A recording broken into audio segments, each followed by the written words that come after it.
जय हिंद बच्चों। इस वीडियो में हम लोग चर्चा करेंगे सवाल नंबर 31 के ए पर। ठीक है, 31 का ए सवाल आप देख सकते हैं। सवाल कह रहा है कि 3:1 के अनुपात में लाभ बांटते हुए ए और बी एक फर्म में साझेदार हैं। ठीक है, कितने साझेदार हैं? दो साझेदार। कौन कौन? ए और बी। अनुपात क्या है इन लोगों का? पुराना अनुपात 3:1। प्रश्न में कहता है कि सी को लाभ में 1/5 भाग के लिए साझेदार बनाया गया। सी प्रवेश की तिथि पर रुक जाइए एक मिनट साइड। सी के प्रवेश की तिथि पर ए और बी का चिट्ठे में निम्न शेष दर्शाएं। देखिए, बैलेंस शीट में जिस दिन सी प्रवेश किया उस दिन ए और बी के बैलेंस शीट में क्या क्या शेष दर्शाया गया, तो वो यहां दिया गया है, आप देख सकते हैं। क्या है? पहला, जनरल रिजर्व। तो आपको बताया गया है कि नए साझेदार के प्रवेश के समय, जब फर्म में कोई नया साझेदार प्रवेश करता है, अर्थात जब फर्म का पुनर्गठन होता है, तो उस समय फर्म के दायित्व भाग में विद्यमान संचय, संचित लाभ, अवितरित लाभ इत्यादि अगर दिखाई दे या रहे, तो इसे फर्म के पुराने साझेदारों के बीच पुराने लाभ विभाजन अनुपात में बांट दिया जाएगा। बांटने के लिए एंट्री क्या बताया गया था कि जो भी संचित लाभ, संचय या अवितरित लाभ का शेष होगा उसको डेबिट करेंगे और पुराने साझेदार के पूंजी खाता को क्रेडिट करेंगे।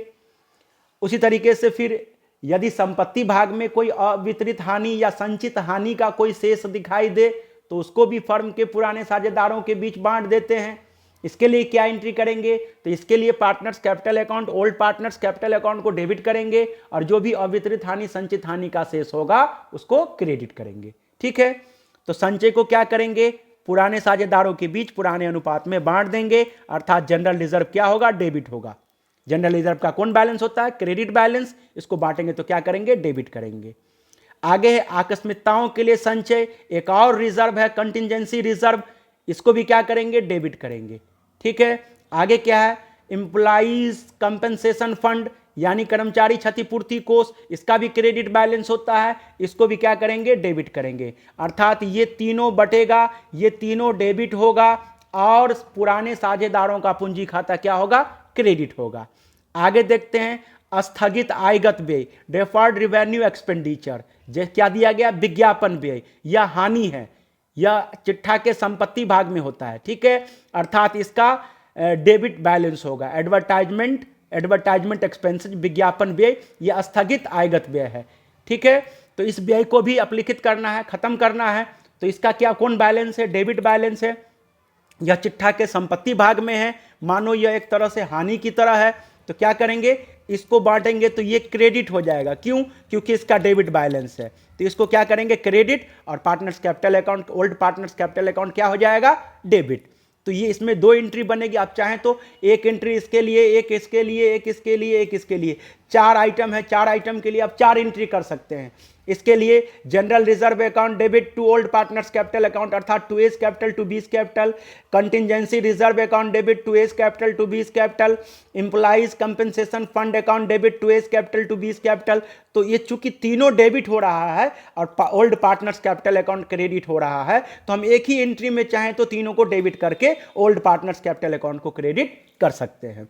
और ये एडवर्टाइजमेंट एक्सपेंस क्या होगा? यह क्रेडिट होगा। इसके लिए ओल्ड पार्टनर्स कैपिटल अकाउंट को क्या करेंगे? डेबिट करेंगे। क्यों? क्योंकि यह हानि है, यह चिट्ठा के संपत्ति भाग में रहता है। ठीक है, कराची के प्रवेश पर इन मदों के व्यवहार हेतु आवश्यक जर्नल प्रविष्टि कीजिए। तो हम कितना 4 एंट्री कर सकते हैं या 2 एंट्री में भी काम चला सकते हैं। तो चलिए देखते हैं हम लोग एंट्री। आइए यहां कितना एंट्री किया गया देख लेते हैं। यहां 2 ही एंट्री किया गया है। ठीक है, क्या एंट्री करेंगे? जनरल रिजर्व अकाउंट डेबिट कितना था? जनरल रिजर्व 12,000 रुपया। जनरल रिजर्व का क्रेडिट बैलेंस था, डेबिट कर दिए, वो खत्म हो गया। कंटिजेंसी रिजर्व अकाउंट डेबिट, इसका भी क्रेडिट बैलेंस था, इसको डेबिट कर दिए, ये भी खत्म हो गया।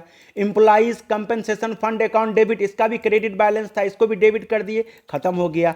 तो 12, 8, 20, 10, 30,000 रुपया। इस पूरे 30,000 रुपया को 3:1, जो पुराने साझेदार का अनुपात है, 3:1 पुराने अनुपात में क्या करेंगे?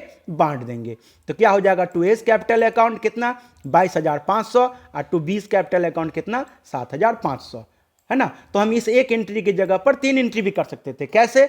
General reserve account debit to A's capital to B's capital, 3:1 के अनुपात में पहले 12,000 को बांट देते। फिर अगले एंट्री में contingency reserve account debit 8,000 to A's capital to B's capital, 8,000 को बांटते। फिर तीसरे एंट्री में compensation fund account debit to A's capital to B's capital, अब की 10,000 को बांटने के लिए एंट्री कर देते।